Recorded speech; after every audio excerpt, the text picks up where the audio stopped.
শীতের সকালে দরজা খুলে দেখো মা, তোর কার্তিক এসেছে। ঠান্ডায় আমি কাঁপছি। মা আমায় ঘরে তুলে নে।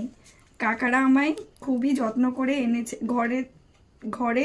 তুমি কি লিখেছো উঠে দেখো মা, আমি তোমার কার্তিক এসেছি। আমার কাকারা খুব ভালো মা, এদের কষ্ট দিও না। ওদের মনে কোনো কষ্ট দিও না। ওরা যা খেতে চায় করে দিও। কাকারা না থাকলে তোমার কার্তিক তোমার কাছে আসতো না মা। এইটি তোমার কার্তিক মা। কি আমাকে আনতে কাকাদের 501 টাকা খরচ হয়েছে। এটা কাকাদের দেওয়া প্রাপ্য। জয়জিৎ, সাগর, সোনাই, সুমিত, সৌরভ, বিট্টু।